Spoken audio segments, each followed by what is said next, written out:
श्री विष्णु पुराण चतुर्थंश अध्याय 14 अन्नमित्र और अंधक के वंश का वर्णन। श्री पराशर जी बोले, अन्नमित्र के शिनी नामक पुत्र हुआ। शिनी के सत्यक और सत्यक से सात्यकी का जन्म हुआ, जिसका दूसरा नाम युयुधान था। तदंतर सात्यकी के संजय, संजय के कुणी और कुणी से युगंधर का जन्म हुआ।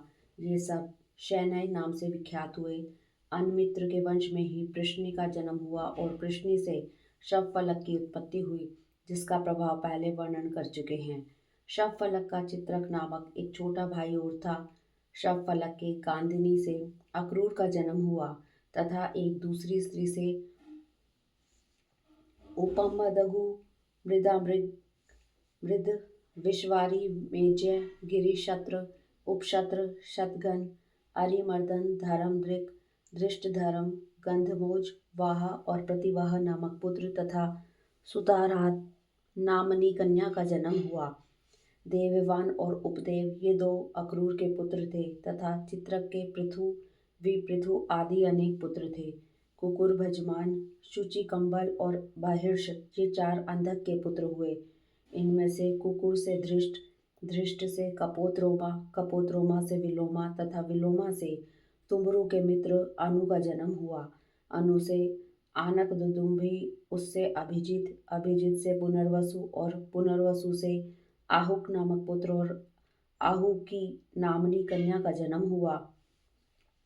आहुक के देवक और उग्रसेन नामक 2 पुत्र हुए। उनमें से देवक के देववान, उपदेव, सहदेव और देवरक्षित नामक 4 पुत्र हुए।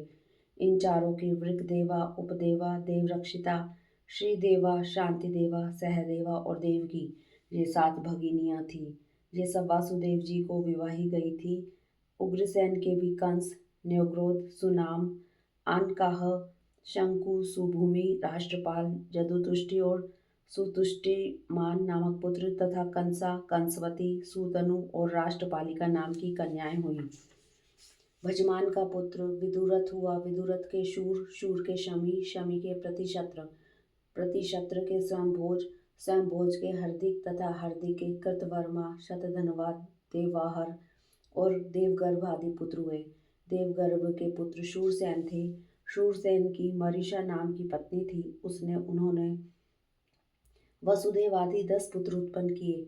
वसुदेव के जन्म लेते ही देवताओं ने अपना अव्याहत दृष्टि से यह देखकर कि इनके घर में भगवान अंश अवतार लेंगे, आनक और दुदुम्भी आदि बाजे बजाए थे।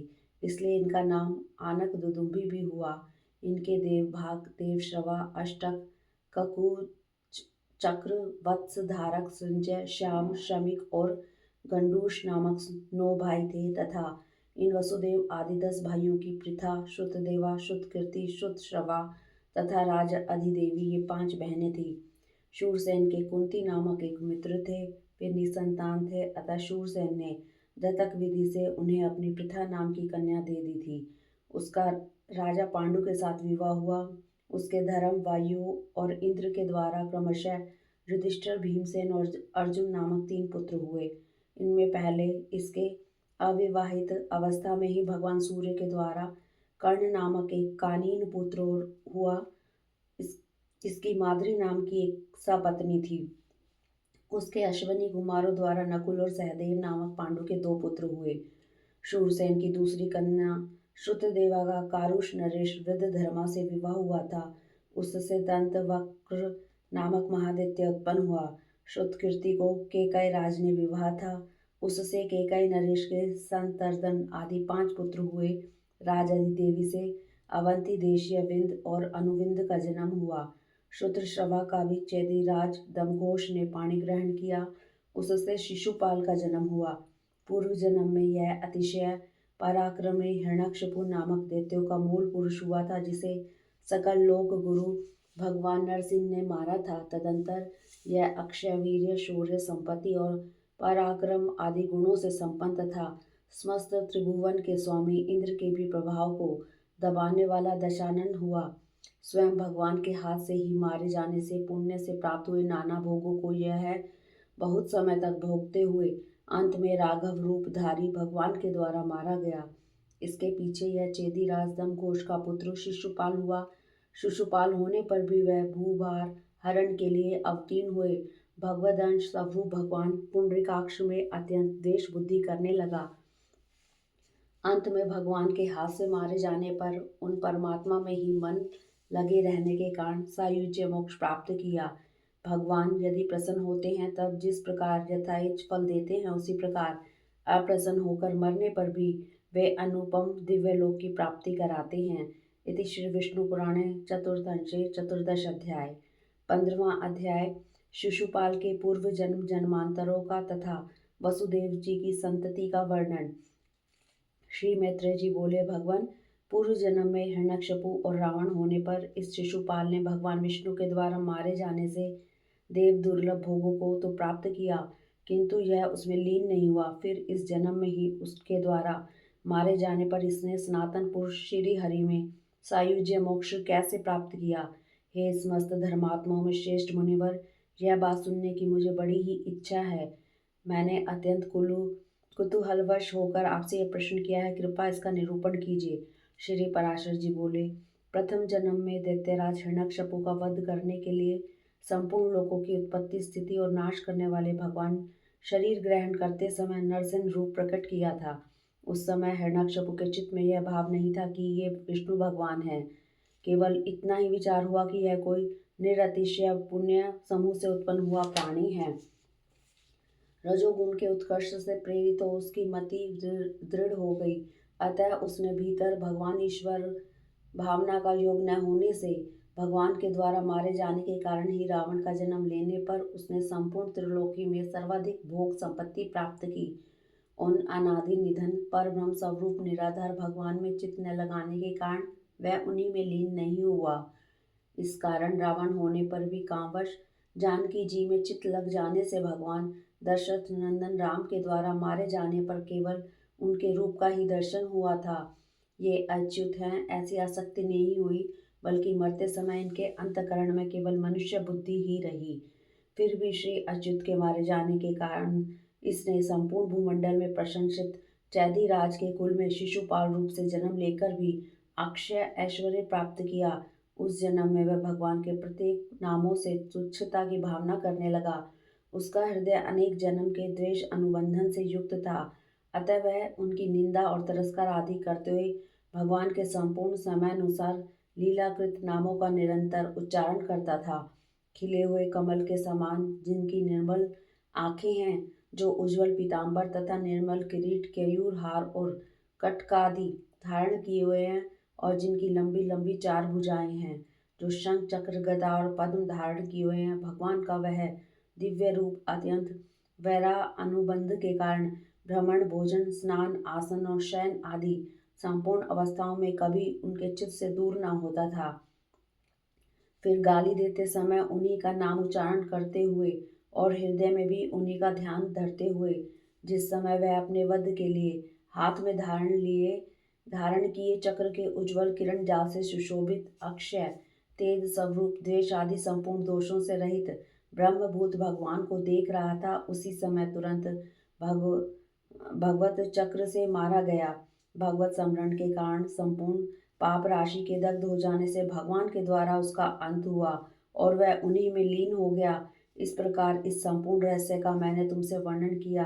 वे भगवान जो द्वेष अनुबंधन के कारण भी कीर्तन और स्मरण करने से संपूर्ण देवता और असुरों को दुर्लभ परम फल देते हैं, फिर सम्यक भक्ति संपन्न पुरुषों की तो बात ही क्या है। आनक, दुदुदुम्बी, वसुदेव जी के पूर्वी रोहिणी, बदिरा, भद्रा और देवकी आदि बहुत सी स्त्रियां थी। उसमें रोहिणी से वासुदेव जी ने बलभद्र, शठ, सारण और दुर्मद आदि कई पुत्र उत्पन्न किए तथा बलभद्र जी के रेवती से विषट और उल्मुख नामक 2 पुत्र हुए। साष्टी, माष्टी, सत्य और धृति आदि सारण के पुत्र थे। इनके अतिरिक्त भद्रा अश्व, भद्रबाहु, दुर्दम और भूत आदि भी रोहिणी ही की संतान में थे। नंद, उपनंद और कृतक आदि मदिरा के तथा उपनिधि और गद आदि भद्रा के पुत्र थे। वैशाली के गर्भ से कौशिक नामक केवल एक ही पुत्र हुआ। आनक दुदुम्बी के देवकी से कीर्तिमान, सुषेण, उदायु, भद्रसेन, ऋजुदास और भद्रदेव नामक 6 पुत्र हुए। इन सबको कंस ने मार डाला था। पीछे भगवान की प्रेरणा से योगमाया ने देवकी के 7वें गर्भ को आधी रात के समय खींचकर रोहिणी की कुक्षी में स्थापित कर दिया। आकर्षण करने से इस गर्भ का नाम संकर्षण हुआ। तदंतर संपूर्ण संसार रूप महावृक्ष के मूल स्वरूप भूत भविष्य और वर्तमान कालीन संपूर्ण देव असुर और मुनिजन की बुद्धि के अगम्य तथा ब्रह्म और अग्नि आदि देवताओं द्वारा प्रणाम करके भूभार हरण के लिए प्रसन्न किए गए आदि मध्य और अंतहीन भगवान वासुदेव ने देवकी के गर्भ से अवतार लिया तथा उन्हीं की कृपा से बढ़ी हुई महिमा वाली योग निद्रा भी नंद गोप की पत्नी यशोदा के गर्भ में स्थित हुई। उन कमल नयन भगवान के प्रकट होने पर यह संपूर्ण जगत प्रसन्न हुए सूर्य चंद्र और आदि ग्रहों से संपन्न सर्प आदि के भय से शून्य अधर्म आदि से रहित तथा स्वस्थ चित हो गया। उन्होंने प्रकट होकर इस संपूर्ण संसार को सन्मार्ग अवलंबी कर दिया। इस मर्त्य लोक में अवतीर्ण हुए भगवान की 16,101 रानियां थीं। उनमें रुक्मणी, सत्यभामा, जाम्बती और चारुहासिनी आदि 8 मुख्य थी। अनादि भगवान अखिल मूर्ति ने उनसे 1,80,000 पुत्र उत्पन्न किए। उनमें से प्रद्युमन, चारुदेशन और सांब आदि 13 पुत्र प्रधान थे। प्रद्युमन ने भी रुक्मी की पुत्री रुक्मवती से विवाह किया था। उससे अनिरुद्ध का जन्म हुआ। अनिरुद्ध ने भी रुक्मी की पौत्री सुभद्रा से विवाह किया था। उससे ब्रज उत्पन्न हुआ। ब्रज का पुत्र प्रतिबाहु और प्रतिबाहु का सुचारु था। इस प्रकार सैकड़ों हजार पुरुषों की संख्या वाले यदुकुल की संतति की गणना 100 वर्ष में नहीं की जा सकती, क्योंकि इस विषय में ये 2 श्लोक चरितार्थ हैं। जो गृह आचार्य यादव कुमारों को धनुर्विद्या की शिक्षा देने में तत्पर रहते थे, उनकी संख्या 3,88,00,000 थी। फिर उन महात्मा यादवों की गणना तो कर ही कौन सकता था, जहाँ हजारों और लाखों की संख्या में सर्वदा यदुराज उग्रसेन रहते थे। देवासुर संग्राम में जो महाबली दैत्यगण मारे गए थे, वे मनुष्य लोक में उपद्रव करने वाले राजा लोग होकर उत्पन्न हुए। उनका नाश करने के लिए देवताओं ने यदुवंश में जन्म लिया, जिसमें कि 101 कुल थे। उनका नियंत्रण और स्वामित्व भगवान विष्णु ने ही किया। वे समस्त यादवगण उनकी आज्ञा अनुसार ही वृद्धि को प्राप्त हुए। इस प्रकार जो पुरुष इस वृष्णि वंश की उत्पत्ति के विवरण को सुनता है, वह संपूर्ण पापों से मुक्त होकर विष्णु लोक को प्राप्त कर लेता है। इति श्री विष्णु पुराणे चतुर्थंशे 15 अध्याय समाप्तम। हरि ओम तत्सत्।